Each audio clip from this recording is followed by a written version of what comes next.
But I just felt very comfortable on stage. Well, listen, man, you got to find your comfort zone.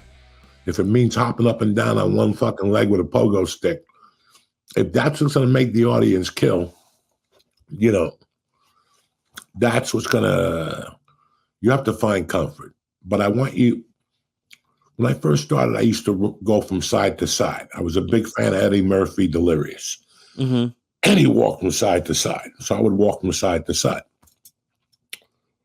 And then I just started slowing down. And then I would just stand in front of the mic and use my hand on the mic like Ozzy Osbourne and control the mic. And then somewhere along the line, one day I couldn't hold the mic.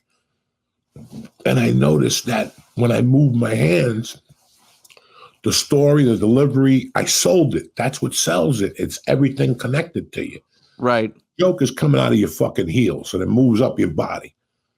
And it's like when you hit a baseball or when you hit a golf ball. I don't really know much about golf. But when you hit a golf ball or a baseball, your swing is fucking perfect.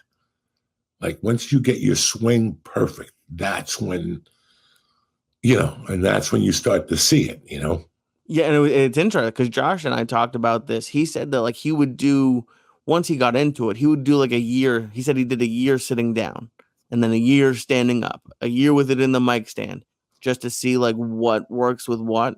And now he like flows between all three, I would say. And yeah, it was just like I have one joke where I sit down for 30 seconds. Not even. It's just part of the joke. But I like Saturday was great. It was awesome to do Gramercy, and the show went very well. But Friday was a little bit different of a set because I didn't go up there with like a plan at all. And like I don't really do crowd work, but like stuff was happening in the crowd and I addressed it from the previous comic. And it was like more like we were having a conversation than me just talking at him. And it was like I didn't get heckled at all, but it was like one of the cooler sets that I've had. It's very funny when I don't know, for me, it took 8 years. It was in the Belly Room where I was doing a storyteller show. Like we were doing something, Testicle Testaments. Mm-hmm. And it was really tough the first couple times I did it because there was a minute of silence. Right. You're telling the story. But that minute of silence that night taught me patience. It took me 8 years to learn patience on stage. That you're navigating. It's like when you see a black belt doing a technique. You see a blue belt doing it, and he's about to submit the guy, but he's huffing and puffing. He's red in the face. The guy's moving.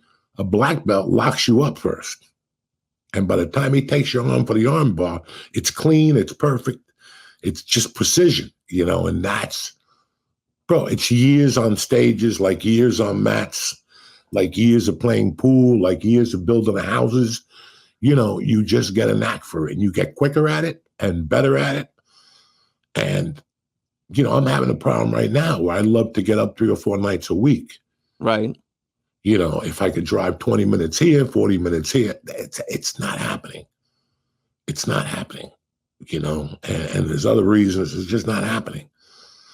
I'm thinking maybe one night when I get back next week, watch when Ari's at the stand and go up there and hang with him for the night and maybe start doing that. Just go in the city one night a week, do 3 spots and get in the fucking car and come home and start all over again. Yeah. To get good at comedy, listen, you got to be out there. And I've told people this for years. Like somebody said to me, if you put a date out for 18 months and you book the Garden, would you do it? And I go, listen, people have no idea how much work it takes into selling tickets at the Garden or packing the Garden. Fucking people. If Tony Hinchcliffe would have done the Garden first, maybe he wouldn't have sold it out. But thank God with Tony, he built it up. He went to the Moody Theater or whatever, the University of Texas. He sold out not 1, but 2 shows. I don't know how many fucking pay-per-views. And now he goes into the Garden selling out not 1, but 2. What did we talk about the other day? Momentum. Right. Yep. Comedy is momentum. It's a train. I'm not going to get any better at comedy going on stage 3 times. To get better at comedy, it's a 7-night-a-week, 10 to 12-year trek. And you sacrifice a lot. You tell a lot of people to go fuck themselves. You lose a lot of friends. Nobody starts inviting you to things. Why am I going to invite you? You're not going to show. And you're like, come on, I'm busy. But then deep down inside, you're like, I just hope you wouldn't invite me. Because even if I do get invited, I'm going to find a gig that night. Hopefully. I'm a comic. I'm on the way up. I'm trying to fucking get better. I can't sit at your house for fucking 4 hours and reminisce. There's a spot somewhere out there. There's a stage that I could slip into and do it. And that's the mentality. And you ask Josh, when we got to LA, his cousin would always have Hollywood parties. Ask me how many I went to. I told you, 0. I wasn't there to go to parties. I don't mind snorting coke by myself, but I'm not there to go to parties. I'm there in LA. If I'm fucking in LA and I'm not enjoying my family or my friends back east or I'm missing things, what are you doing? Somebody's got to pay for you on a fucking daily basis. Somebody's got to pay. If you get up out of bed, you're fucking getting up out of bed to rule the world. You're not getting up out of bed to fucking, oh, today I'm going to smoke 10 cigarettes. Fuck no, motherfucker.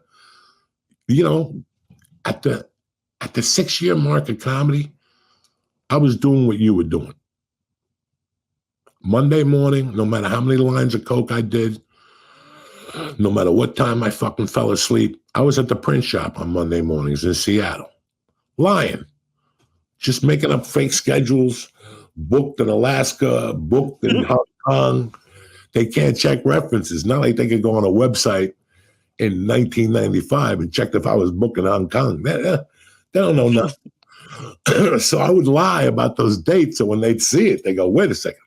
This guy's in Australia. He's in Hong Kong. Maybe he's got something going on. To be honest with you, it never worked. I was going to say, did anyone ever say, how was Hong Kong? No, it never worked. My international, it's like those guys in The Soprano when they're like, hey, we recorded in Denmark. You know, who gives a fuck? Denmark. What? Turn off your TVs, run for your lives. It's over. They didn't put you on this planet just to give up. If Uncle Joey could do it, I could fucking rule the world. That's what you gotta be thinking. Welcome back to church, motherfucker!